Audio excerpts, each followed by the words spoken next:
Nous passons à la question de Monsieur Jean-Jacques Gaultier, à Monsieur le ministre de la Transition écologique et solidaire. La parole est à Monsieur Gaultier. Merci, Monsieur le Président.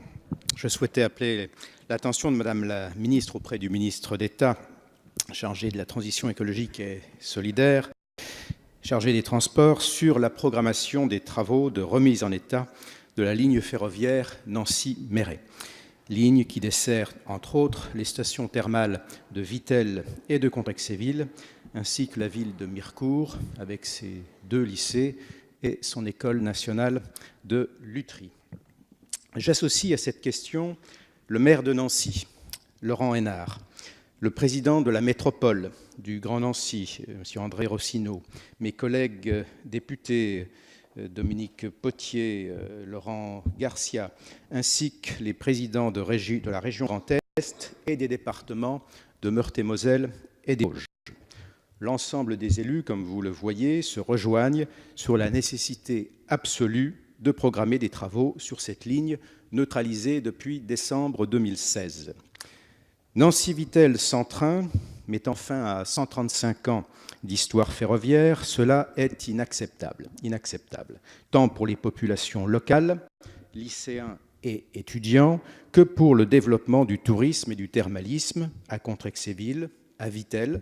Je rappelle qu'à Vittel, 200 000 nuitées touristiques et 12 millions d'euros investis par la ville dans l'établissement thermal. Et demain, à Nancy, là, ce sont 50 millions de travaux qui sont programmés dans le futur établissement thermal. En mettant Nancy à 1 heure de Vittel par le rail et en permettant ainsi une connexion au TGV, si le TGV ne peut pas passer partout, il doit être accessible par tous et partout, ces travaux lèveraient un véritable frein à l'attractivité et à l'accessibilité de nos territoires. Madame la ministre, vous avez vous-même déclaré récemment vouloir donner la priorité aux trains du quotidien et non plus aux grands projets, sous peine, une fois de plus, d'accroître encore la fracture territoriale et d'aboutir à une France à 2 vitesses. Dans le cadre du plan d'investissement annoncé par le Premier ministre, le développement des transports durables est doté de 4 milliards d'euros, la moitié de l'enveloppe étant dédiée à la rénovation du réseau ferré. La région Grand Est a confirmé son intention d'envisager des travaux de modernisation et de remise à niveau sur cette ligne qu'il conviendrait de finaliser par l'intermédiaire d'un avenant au contrat de plan État-région.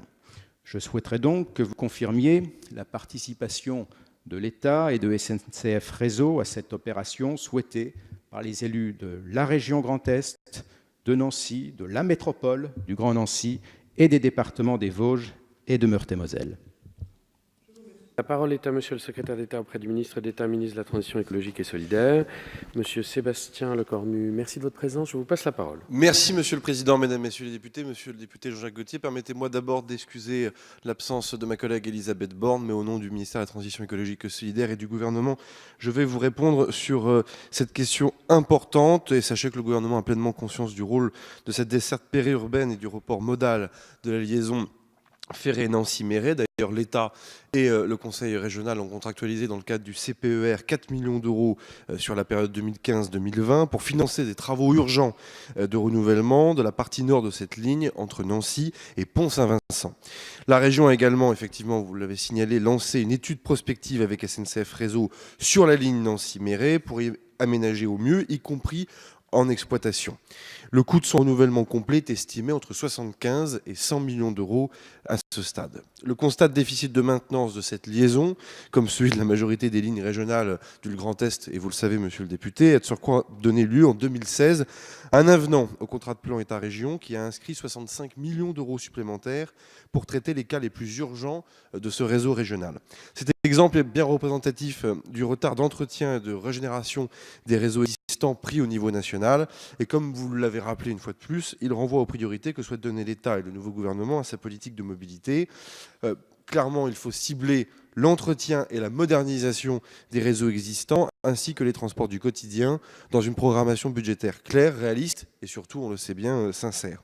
C'est le sens des travaux qui ont été menés dans le cadre des Assises de la mobilité entre le 19 septembre et le 13 décembre, qui ont fait l'objet d'une vaste mobilisation et dont la ministre a présenté les premières conclusions la semaine dernière. C'est aussi celle et celui du Conseil d'orientation des infrastructures, dont les conclusions fin janvier permettront au gouvernement de définir une trajectoire pluriannuelle de financement de nos infrastructures à inscrire dans la loi qui sera présentée, monsieur le député, devant vous au Parlement. Et c'est enfin également la mission confiée par le gouvernement, vous le savez, à Jean-Cyril Spinetta, qui doit permettre de préparer une stratégie d'ensemble de l'État pour refonder notre modèle de transport ferroviaire, y comprenant aussi également la question du fret.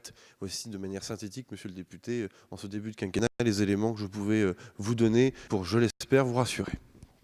Je vous remercie, monsieur le ministre. Monsieur Gauthier, vous souhaitiez intervenir? Oui, merci Monsieur le Président. Effectivement, vous avez mentionné deux études en cours.